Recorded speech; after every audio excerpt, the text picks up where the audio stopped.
And good evening, everybody. Good morning, good afternoon, depending on where you are.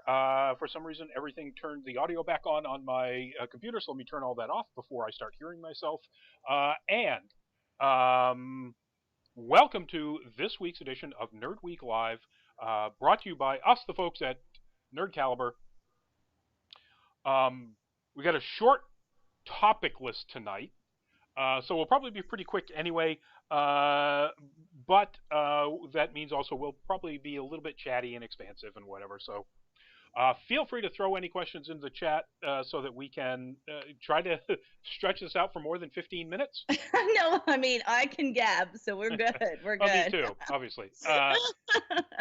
But yeah, so anyway, speaking of you, I'm Rodney Brown, the editor-in-chief of Nerd Caliber, first-person shooter as a cosplay photographer, Burley underscore adopter on Twitter and some other places. And joining me tonight with the awesome hat is that Korean?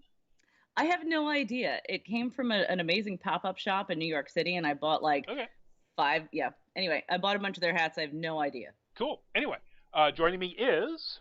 Hi, I'm Gogo Incognito. I'm a longtime collaborator with Nerd Caliber. I absolutely love them. I love being on this stream. I'm about to take my winter hiatus where I'm going to hibernate for a little while.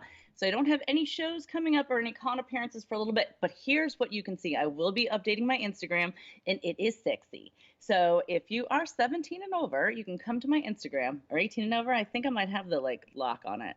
But anyway, if you like cosplay, sexy cosplay, boudoir, nerdoir, all that stuff, come find me at gogo underscore incognito. That's gogo underscore incognito.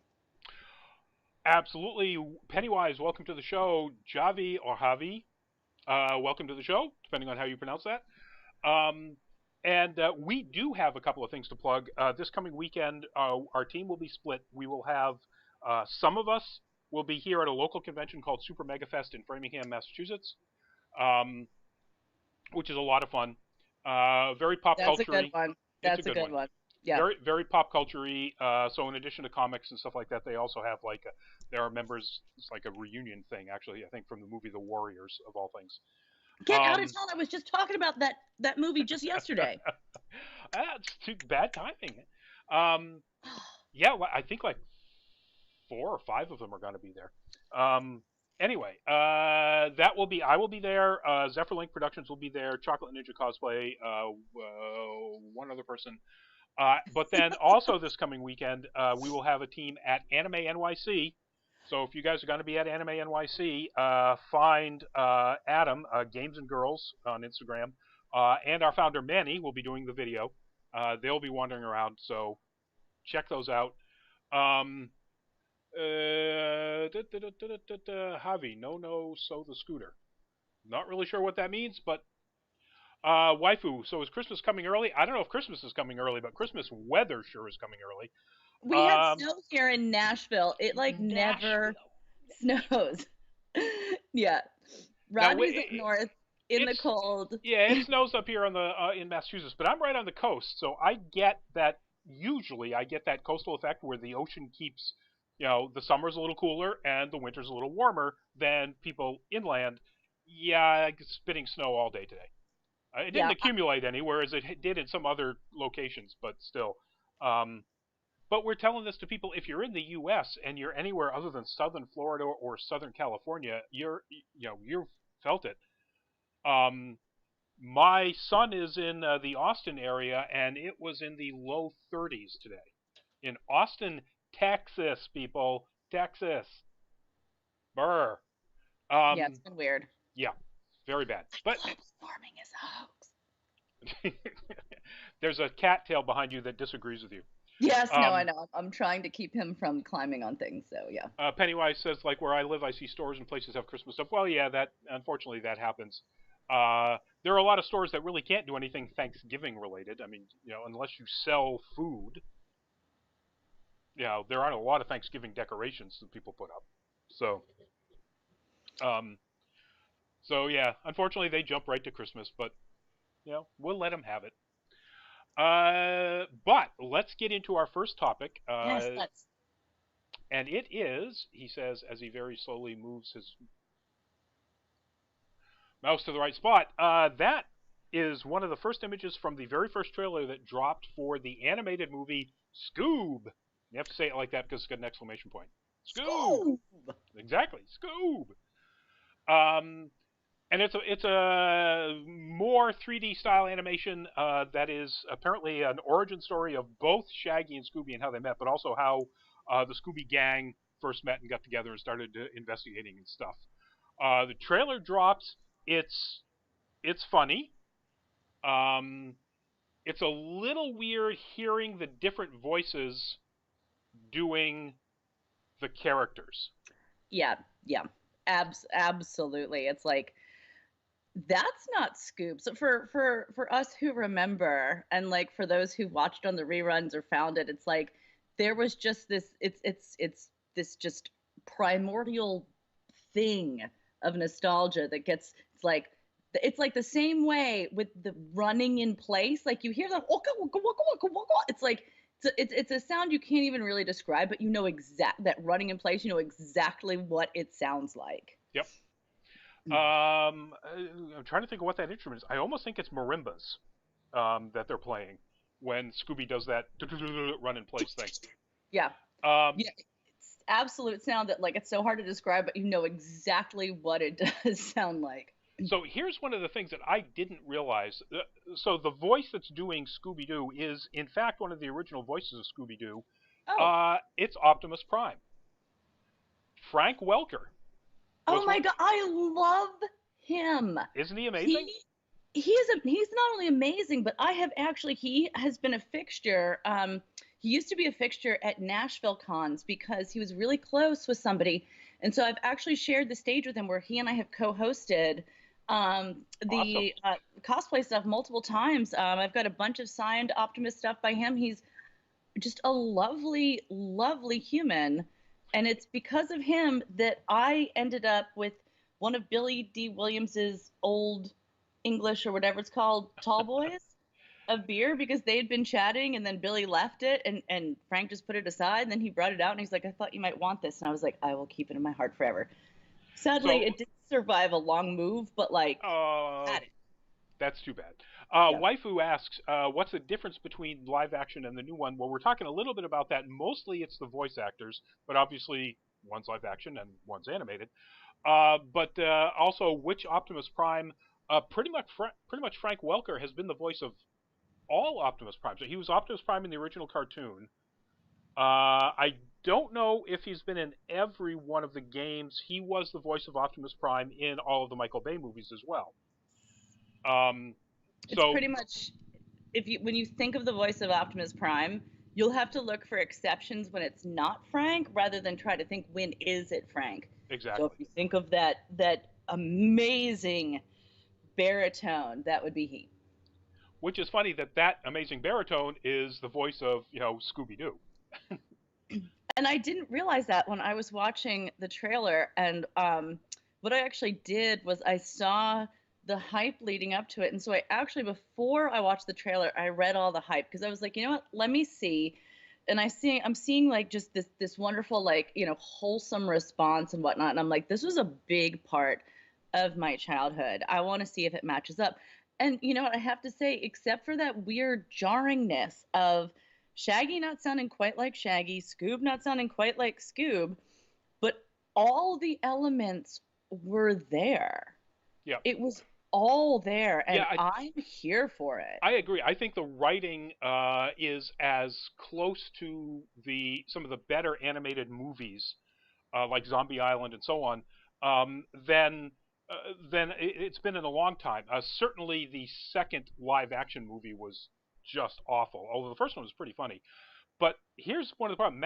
Will Forte is doing the voice of Shaggy.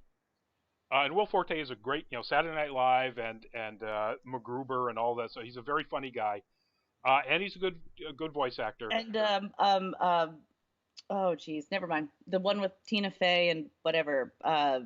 Never mind. It was a show. He was on it. Okay. Never mind. I'll think of it later. Not Parks and Rec. Yeah, no, but there was one. He was Last Man on Earth or something like that. He was like the man. But the voice that we're used to is, in fact, the live-action guy because he's done the voice in most of the games and movies since then. the animated movies, and that's Matthew Lillard, who is a very cool actor in his own. And for whatever reason, and apparently Lillard has gone on social media and kind of, voiced his frustration at not being asked to do it. They chose Will Forte over Lillard for this movie. And I agree, that is a little... Forte's very funny. He doesn't sound like Shaggy to me. Hello, person whose name in Cyrillic I cannot pronounce because I don't sadly read it. Yeah, no, I was gonna try and I'm gonna mess it up, so I'm not gonna bother. Welcome to the show, though. Anyway, so that's the scoop on Scoob. I have one prediction. I do think that they did give, of course, like we barely got to know Daphne. She did get a zinger in. Fred was like a non-entity, which I feel is kind of like in keeping with the whole thing. He's just kind of there to be like, hey, gang, and like drive the mystery machine. But like, I am predicting that Velma is absolutely going to be like the new waifu. Like up there, like with all the great waifus of all time. She's cute. She's smart. She's always had like a personality. I am so excited. I'm like, I want to see more of her. Like, bring out more of her for real. Yeah, well, I mean, she's always been a waifu of mine anyway. Aside from this, but yeah. So what was I don't see in this article when it's coming out, so I can't tell you that. If I had that information, I'd give it to you right now. Waifu Pennywise, use Google Translate to get that name. That'd be great if I wasn't like doing a live show, and can't copy and paste and while I'm trying to talk to you people. Waifu Pennywise, help us out. There you go. Rock and roll, waifu. Tell us what that name means or what the name is.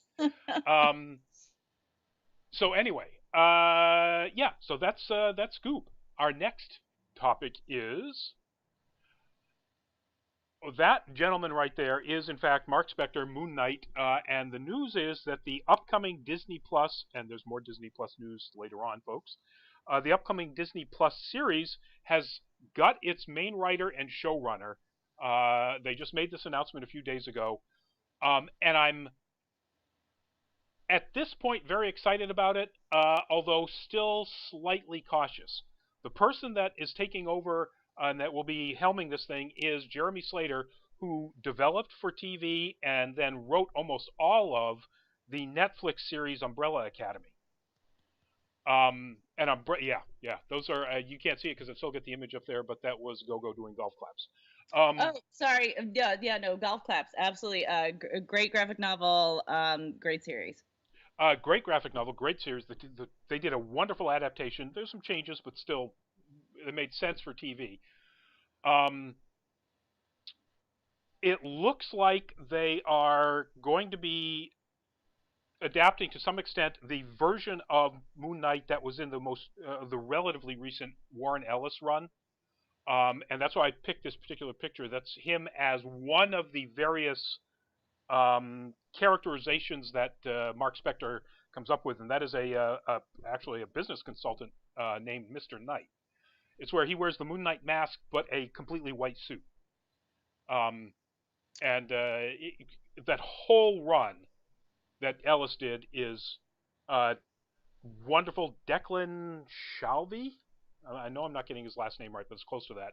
Was the artist, fantastic artist. Here's my concern. Despite the fact that he knocked it out of the park, completely out of the park, with Umbrella Academy, Slater also was responsible for writing the 2015 Fantastic Four, or Four-tastic, or whatever, the garbage movie. Absolutely, like, ugh. Yeah. Ugh. Woof. Bad. And the Netflix adaptation of Death Note. Which I didn't watch. I have to say, I'm sorry. I didn't watch it on principle. I mean, I heard it was terrible, but like, no. Now, some things need to be left as they are because they're perfect-ish. Yep. Enough. Yep. Now, Umbrella Academy was a graphic novel or a collected series of standalone editions. That gave a very specific arc of a story that Slater could adapt. Fantastic Four has just been around for so long that maybe he felt he needed to bring this different look to it. Death Note, I have no idea why. Death Note would be the equivalent of a collection like the collection of Umbrella Academy. I mean, it's a standalone entity that is that's become a cult. Like it's in, I think, in the world of anime, like it's one of those ones, like, have you not, when people are like talking about anime and it's like, have you not seen this? And I know like why some people don't, because they like a particular style of anime, like we all like particular things, but it's up there. Like I don't know if I'd say it's reached like cult status, but it definitely is its own thing. It's Death Note. Yep. Just a second. Waifu or Pennywise, Umbrella Academy is a comic series that was then adapted into a Netflix series last year. And it's an amazing Netflix series. It's kind of superhero. I mean, these people have powers, but it's not a typical superhero story in any way, shape, or form. It is a amazingly dysfunctional family story. The side characters, it has two of the best villains ever. It was published on Dark Horse. If just to give it perspective, like whatever you think, like you're like, oh, it's like Marvel-esque or DC-esque. No, this is Dark Horse, which is, not afraid to take every single trope and turn it on its ass and be like, here's a dysfunctional family story. Oh, but they have powers. But you're like, like all that kind of becomes secondary to the incredible characters that are in that. Right. To be fair, the person who turned it on his ass is Gerard Way, the writer of the comic, also the lead singer and lead everything of My Chemical Romance. So exactly. Waifu or Pennywise, I've seen the live action of Death Note. We both hated it. What did you think of it? I didn't hate it to the extent of like I despised it. I just thought it wasn't very good. And to be honest, I had not seen the anime until after I watched the live action. And then once I watched the anime, I realized just how bad the live action adaptation was. Or at least the first season of the anime. The second season or the second core is garbage. Like, absolute. Just trash. Just say trash. Like, absolute top tier anime that drops off a cliff so hard it hurts you. You will feel the thump when it hits the bottom of the barrel. Well, Pennywise, it says the people are not Asian. The story had been relocated to Seattle, I think. So that makes sense from a story standpoint. Whether it is still, in fact, some sort of version of whitewashing or it's not really whitewashing because they're not Asian characters at that point. They're American characters. Whether it's some sort of cultural appropriation, that can be argued. But in any event, so Slater was like, wow, that sucked. Umbrella Academy's amazing. Watch it. So I'm hoping he's on a ride, and that this Moon Knight adaptation, if he takes it from the brilliant source work of Warren Ellis's run, it will be fantastic. But we'll have to see.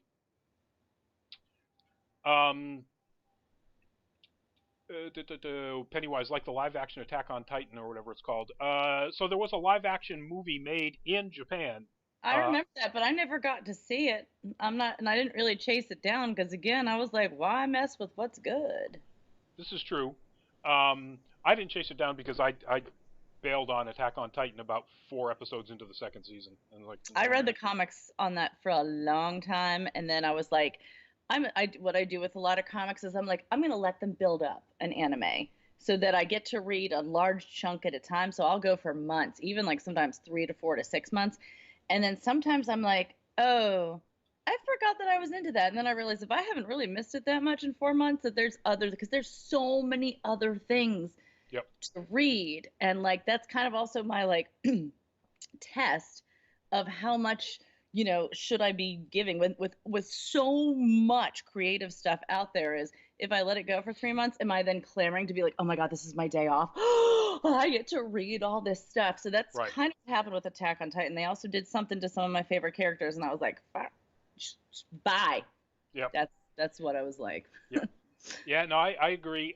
There's a lot of decisions they made that I don't agree with, and although I haven't read any of the manga or seen any of the later seasons, I do know what happens in this as they're wrapping up the manga. So in these later seasons, and it's ethically problematic. Put it that way. It Um, started to be, when I was, Anyway, yeah. yeah. Anyway, so moving on to our next topic, we continue with adaptations. And the news is that is, of course, one of the scenes from the currently airing season 2 of Titans on the streaming service DC Universe. And while it's in the middle of its current run, it just got announced it's got renewed for season 3 on DC Universe, which is great because it means DC Universe isn't completely dead. Now, when I read, I was reminded that we got a little bit of an announcement that it wasn't, completely dead before when they renewed Doom Patrol. But the only reason Doom Patrol got renewed was apparently because there was a deal with HBO Max, which is also Warner Brothers and HBO after the merger streaming service that's coming up in 2020, where they will show the entire, as soon as they launch, they will have the entire first season of Doom Patrol on HBO Max, and they will get each season onto HBO Max as it goes on.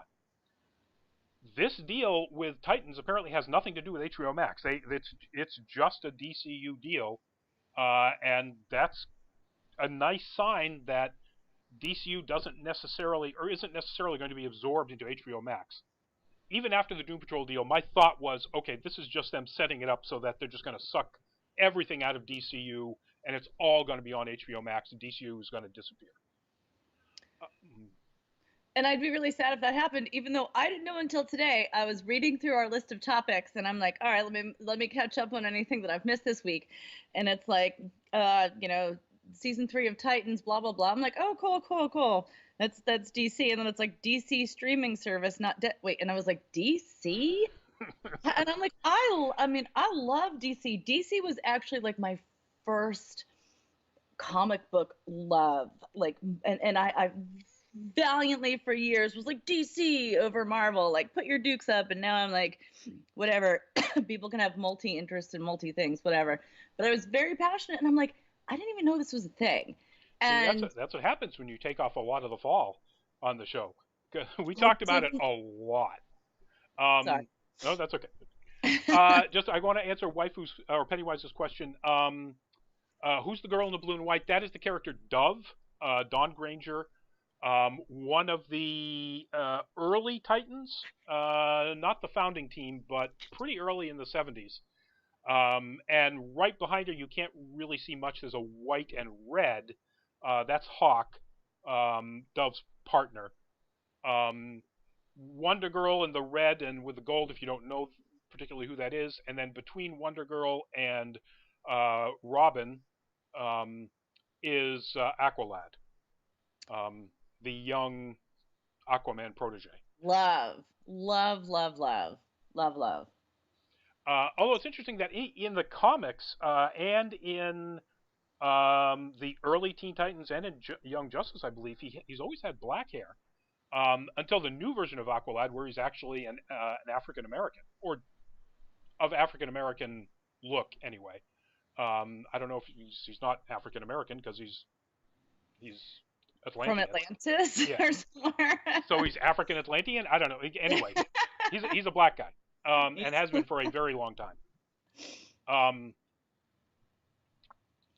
Well, absolutely, what you brought up. So just goes to show with me as a commentator here and a hostess with having missed stuff, I've missed some really valuable things. So y'all need to tune in every week because you never know what you're going to miss. But Young Justice, I love so much, and I have rewatched, and now I know that it's on DC streaming. And I haven't seen Titans, but again, it's characters that I love. So this is what I think goes into the bigger picture with the streaming services, because everything it's going to be, we're all going to be watching TV and whatnot out of apps, whether it's on our computers or on our smart TVs or on our phones or iPads, whatever. But it's like, how much do you need content wise to subscribe to something? And I mean, I already know people that have just absolutely nixed cable, and they're like, and these are, I'm talking to even people who are like diehard sports fans. They're like, that's fine. I can get all the sports I need through such and such direct. And then I do this and I do the Netflix and like Hulu, and that's it. That's all I really need. Now all these other things are coming up, and we've gotten so used to being able to go and onto iTunes and buy it if we want to, and onto Netflix. And when they say that Disney Plus has, exclusive coverage, which I know we're going to get into in just a hot second, but it's like, does that mean that is really the only place you can see those movies? I think we're just going into an era of change. It's going to be interesting. And it's like, well, it's only $5.99 a month, but man, that can really add up if you're doing like 10 of them. Right, right. That's and I think honestly that is why, and we will get into this a little bit more in Disney Plus, but that's why the Warner Brothers HBO merger happened. That's why HBO Max was the name of the Warner Brothers, because this was all along. Warner Brothers was planning a streaming service, and we knew it. And then as soon as the merger happened, they said, "Yep, we're doing it in early 2020, and it's going to be called HBO Max." And everybody went, "Warner Brothers? Okay." So HBO knows that people are cutting that cable. That HBO Now, their paid streaming service, which is still mostly tied to cable or some paid service. Like I get it through my Amazon Prime. Yep. So I get it on my Fire TV or Fire Stick. But so even HBO knew that that cable is dead. That cable's gone. That it's going to be streaming services from now on, and they want to be a core, enormous, out of the gate core start player like Disney Plus is, and is. They launched midnight.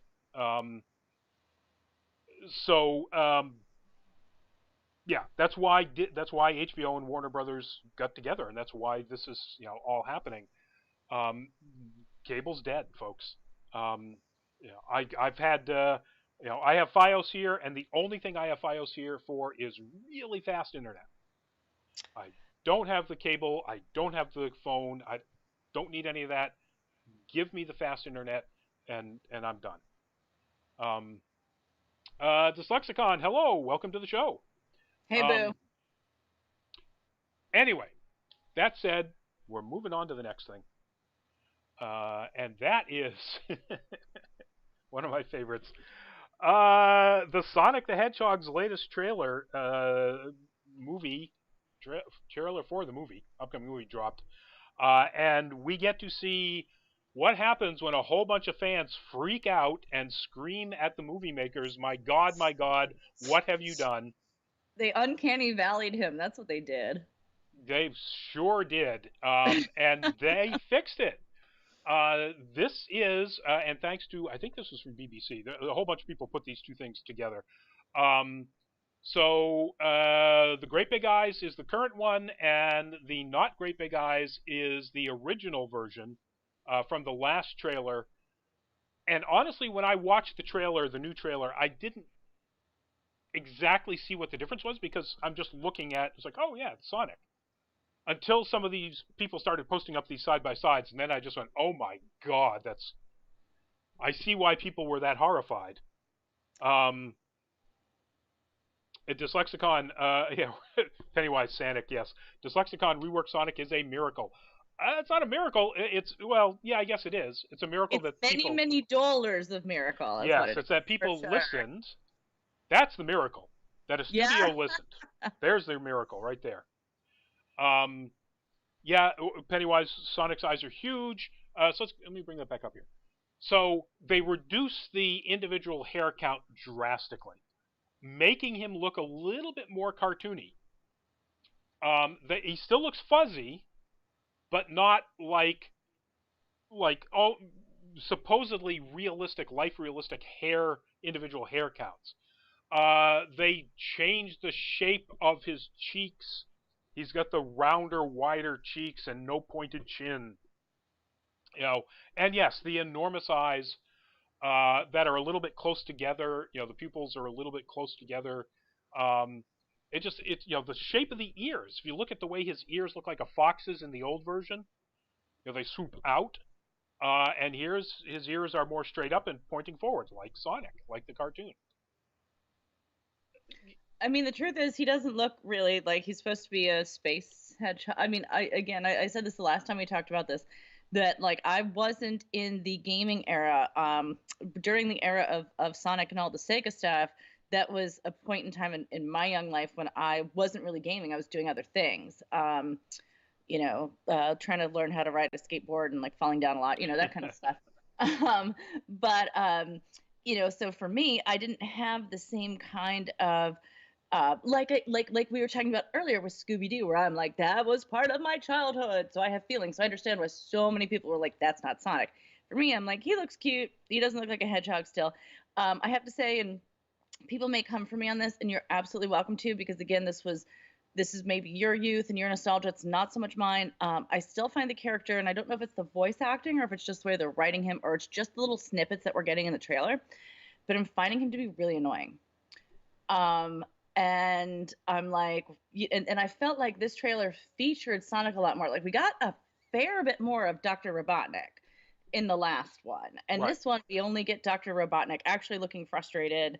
And I mean, for people who haven't seen it, like I don't want to spoil anything. Go watch it for yourself for sure. But it's mostly Sonic. So and I get it because they're like, here's the new Sonic, like showing it off and all that, and that was their point of it. But I'm like, man, I'm kind of rooting for. I don't even know him. I don't even know what this is about. Like, I know the gold rings. I know Sonic. I've played it. Also, in the nerdlesque and burlesque world, there's some Sonic acts, and I've actually had the privilege of having an international burlesque star, Danger Doll, do one on my stage when she headlined one of my shows, and it was incredible.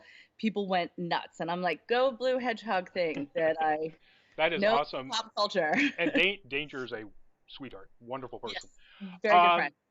So I agree with your point. Let me get a couple of things. Dyslexicon, they could have been easily been too prideful to change. That is true.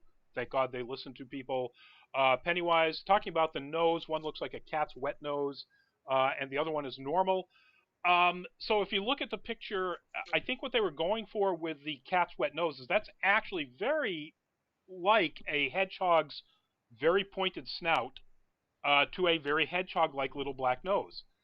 The new one looks like a cartoon nose. I mean, it looks like a bulb you could squeeze, and less realistic to an actual hedgehog, but much more accurate to the Sonic cartoon, the Sonic game character, and that's more important. Um, Dyslexicon, the trailer also didn't feature the weird tone-deaf music choice in the first trailer. I noticed that very clearly. Immediately. This was Yep. Blitzkrieg Bop, was Yep. it not? Yeah. So Pennywise says Dr. Eggman in the live-action movie has hair. Yeah, if you watch the original trailer, I think at the very end of it, they get to the point where you see that Jim Carrey's character ultimately gets something much more like the mustache and is bald. And but they don't reveal how that happens or why that happens. So I think that eventually they get Dr. Robotnik to look more like. I remember that from the first one. There is like a little transformation sequence where he's like powering up. Right. And he's like, you think I'm only this kind of mad scientist, but really I'm this. And then and I think Jim Carrey is like absolutely genius casting choice. If you want someone to be an over the top cartoonish villain, like, but really. And it's good to see him in a thing like just overacting and doing what he does. And I think I agree with you 100% that the last trailer was a Jim Carrey trailer with some Sonic and some bad Sonic. And this is a Sonic trailer with enough Jim Carrey, enough Dr. Robotnik to let you get the sense that, yeah, this is the kind of crazy, wild character he's going to be playing that he does so well. Mm-hmm. Dyslexicon, definitely hope we see him go supersonic. Come on, of course he is. We all know that. Don't spoil the plot of the movie, bro. But anyway, yeah, like Gogo said, go watch the trailer. It's fun. It's worth it. I'm so much more excited for this movie now than the first one, and even I didn't get how awful his design was until people really started pointing out to me. I just I agree that the characterization is annoying, and I'm not really sure they've still quite got the voice right, and that might be a problem if they keep that same voice in the way they're doing it throughout the movie. Yeah, I just Um, think it's gonna get that over cockiness. It's like they gave it to us in what 2 minutes 35 seconds, and I was like, enough already. Like, take him Yeah, down well, a bit. as Dyslexicon points out, that's Sonic. That as he put the hyperactive annoyingness that fits him. That's the character in the games. And but anyway, we'll see. Um, I'm not even going to read that one, Dyslexicon, um, uh, just because that might be a spoiler. Anyway, moving on to our last topic. So Disney Plus launched today. In case you didn't see it, or in case you haven't subscribed to it, it's out there. You can watch it. And the thing is, apparently, it had a very troubled launch right out of the gate. That uh, it was hit by more people trying to sign up than they anticipated, and so there were a lot of people who were getting a could not connect. Um, the report out that I'm seeing right now from Deadline here, and this was written back this morning, so these numbers may have updated, but they say the outage website Down Detector found that there were over 7,000 problems reported. 35% of them reporting login problems, and 64% of them struggling with the actual streaming flow. Streaming. Yeah. Luminous, welcome to the show. And I don't know if I mean it kept having problems. I don't know if you could say it crashed. It may have crashed for individuals. Um, I haven't read that it actually crashed completely. That there were either inability to log in or more people experienced problems with the streaming. I can say by the time I signed up, 9 o'clock this morning, I had no problem signing up. I had no problem uh, downloading the app onto my Fire TV and then signing in there, and no problem streaming the first episode of The Mandalorian. I can't wait. I can't wait. I've been waiting. Been waiting until tonight. I also wanted to give it that day. I was thinking about actually doing the thing and like signing up last night. I was like, no. But I mean, this is a thing. Just a classic case of supply and demand, where you want demand. Demand overdoing the supply is actually, as long as it's fixable, a good problem to have, because it means you have that client base, you have that customer base, you have that hype. You just then have to make sure that you are able to supply to the masses before, because you don't know, like, also in this day and age, and I say this also as a business owner who has to deal with supply and demand, because we actually create a product, and that is booze. And when demand overreaches supply, that's great for us. We have to then step up our production, but it can also, people can turn off very quickly if there are alternatives. Yep. And that's what we're going to see in the months to come with all these other streaming services. Now, this is Disney. They are really becoming quite the monolith. And I'm quite sure if anybody is going to be able to get this fixed very quickly, it's going to be them and their bazillions of dollars. Yep. Yeah, I think they fixed it already. And so Dyslexicon asks, is Disney Plus just seeing too much traffic right now, or is the app buggy? I had no problem with the app. I don't think it was the app being buggy. I think it was a traffic issue. And realistically, what I think is they didn't provision enough resources to the servers for login and streaming to handle the enormous hit that they got overnight. I think they thought they were going to get people signing up starting at like 8 o'clock at night. Most of my friends signed up at midnight, or 1 or 2 in the morning, because they're nerds, and a lot of them are younger nerds, and they stay up late, and they don't go to bed at like 10:30 or 11 like I do. So I think that was the problem, is that they didn't have enough resources provisioned in their cloud services and their streaming services that early, figuring that they could ramp it up, and they just got nailed with all these people coming in at midnight, 1, 2, 3 in the morning. It's running fine now. The only problem I have with my app right now is that it still occasionally takes a little bit of time to fill in all of the preview images that I can select in one particular category row, and it's usually like documentaries, or some other row, and they've got dozens of them all split up. You want kids, you want you can slice it however you want it. But I've had no problem streaming. There's no buffering. No, once I started streaming, boom, I was done.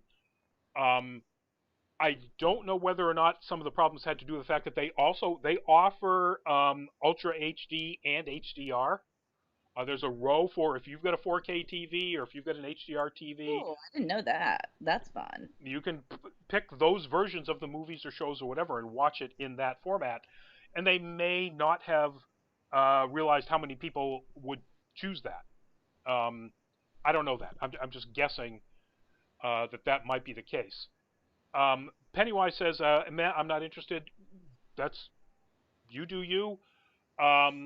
It's the only place where you can see all the Marvel movies. It's the only place where you can see all the previous Star Wars movies. It's the only place right now where you can see all the Pixar movies. And the only place where you can see essentially the entire Disney back catalog right out of the gate. I think I read today that Aladdin still isn't up there yet, but that might be like one of the only ones. I think the original Aladdin is. I think the new. Okay, let me backtrack. I don't think I've seen any of the new live action stuff. I don't think that's up there. Oh, okay. But the old Aladdin is. I'm just going by like there've been my Facebook and whatnot today has been a literal advertisement for what's going on with like people getting on and being like, woo, I know what I'm doing today. I'm gonna rewatch The Little Mermaid like 5 times, or basically extolling the virtues of The Mandalorian. Without saying anything at all. And I want to say for all of you people out there who are saying it's great, go watch it, and not doing any spoilers, bless you. Bless you, because I had to actually unfollow a person or two today that's like, I'm just going to spoil it because I want to talk about it. I'm gonna jump on that ahead of. I was going to do this as a could we not, but I'm going to say that I'm calling out TMZ. They had a headline like 6 friggin' words long, and right in the middle of it was a huge ass spoiler for like the biggest reveal in this first episode. And granted it's TMZ, they're garbage. It's a garbage entity, website, everything about TMZ is just pure garbage.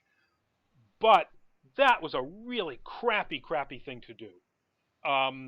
Anybody involved in entertainment should know better than putting something like that in the headline for a show that literally has been out for 18 hours. Yeah. So don't do that, folks. Don't do that on your social media either, because then Gogo's going to unfollow you, and I'm going to unfollow you. And there's going to be some kind of bad karma. I just think when you do something like that and be a jerk about it and be like, well, I don't care, because, if you don't like it, if you don't want to talk about it, unfollow me. Easy. Done. Yep. Bye-bye. Yep. So, please don't spoil this stuff. We've been waiting for it for a long time. Just let people enjoy things. And if you don't know how to like put things in, if you don't know how, if you're on Facebook and you don't know yet how to like collapse something, just be like, I'm going to talk about it in the comments. Yep. Yeah. Do that. Do that. Even then, what you need to do is make a few comments, because a lot of times people will see the first couple of comments. Exactly. So, here is where I talk about it. 5th one down. Here we go. Right. So Dyslexicon, I feel like Disney Plus is going to make physical copies of various movies more coveted. Probably true. Luminous, I hope Blu-rays do not die. I like the quality and owning a physical copy. I'd love to say I think that you're right. If you look at the world of the gaming live service right now, it's a clear indication that in any form of delivered visual entertainment, whether it's interactive or not, like gaming or like TV or movies, they don't want you to own a physical copy. They will tell you, like I own Black Panther on Amazon. I don't have a physical copy of it. They haven't shipped me one. They're not going to ship me one. I own the digital copy of Black Panther because I paid for it and it's mine. If their servers disappear, my ownership goes away. It's just like somebody broke into my house and stole a physical Blu-ray and trashed it or something. Um, that's the way all of these entities want to go. They do not want you to own. Ultimately, they don't want you to own physical copies for copyright reasons. Also, if you don't download, I had something where I was really sick. I was really sick for like several weeks here in this fall, and I dug deep into my like stuff I want to watch, and I came up with shows that were like 15 years old, like Dead Like Me, and pushing days 6 feet under. I went through all that stuff, and I realized like there were some things I had downloaded, so I had them. And when I went to buy other ones or like re-download, they're like, no, it's not in the iTunes store anymore. Sorry, can't have it. And it's like, but I already bought it. I bought this season. Oh. And then it's like, well, now where do I go find it? Yep. Where do I go find it now? And it was a bummer. It's like, yeah, you can buy things, but like we only have limited we only have limited availability to be able to download so much. That's the whole thing of like have it on the cloud, but then at some point they can just be like, no, it's not in the store anymore. Sorry, you're boned. And doing that allows having it just as a live streaming ownership product allows them to eliminate the possibility that it will wind up on a torrent site. If you can't download it, if you can't make a physical copy or rip it from a physical copy, you can't put it up on a torrent site, which means people can't pirate it. Dyslexicon, I'm always iffy about owning stuff via the cloud. As soon as the cloud goes, I don't own anything. That's exactly what I said about Amazon. That's correct. And this is a good point. I'm skeptical of Stadia because of that. Google Stadia is a play games over a live service that they say is going to be just as smooth as playing a console game, even though it's the cloud and it's coming streaming to your system, which is probably true. I think Google's technology, they're pretty good about that. But yes, it is an ownership of a non-existent digital entity model. You have to buy the games. First off, you have to subscribe to the Stadia service, and then it comes with some games. But for AAA titles and so on, you have to buy a digital version of that game to play on Stadia. And yeah, just Lexicon, you're right. Stadia is a whole other conversation. Luminous, sadly, I think Blu-rays probably will die. I'm sad and in agreement with you. I remember how tricky it was just a year and a half ago to get Blu-ray copies of some of the Studio Ghibli movies that I'd never seen, and that was like, there were things that, because there was a Studio Ghibli mini film fest at my local theater, and they kind of do that every year. And I realized, I was like, oh, I never saw that one. I never saw that one. And my husband was like, well, we should. Went to go buy them, and it was not easy. It was a process. And I think that's the only like kind of hard copies of movies we even really own right now, because we got rid of so much stuff, because it was like, why have all this stuff collecting dust? That's exactly the way Jeff Bezos wants you to think. And I'm sort of in the same boat, except I still have a lot of Blu-rays that I own. But that's a good point. You're talking about Ghibli, and it ties right into the whole streaming thing. A couple of weeks ago, one of the weeks you weren't on, we had the news that Studio Ghibli announced. Oh, you remember seeing that? Maybe you were on. No, I don't think I'm not sure I was on, but I totally remember seeing that, and that was actually something that whether we brought it up here or not, I was going to ask you after our segment is done to be like, now which one are they going to be on? HBO Max. Their entire catalog is going to be on HBO Max, which is a big surprise because Disney has always been their distributor. And everybody assumed that Disney was going to get the back catalog of Ghibli stuff, but nope, they signed a deal with Warner Brothers / HBO Max. Okay, and well, there's a reason right there. Again, I had said, like, what does it take to get you to sign up for a streaming service? If it was just going to be Warner Brothers, but now it's Warner Brothers and HBO Max, I'm definitely going to get that anyway. And then you add in the Studio Ghibli, it's like, that's a really, really nice package. Yep. Yeah, and that's why Disney Plus is a package for me. All the Marvel series that are going to be coming up, including Moon Knight, but also WandaVision.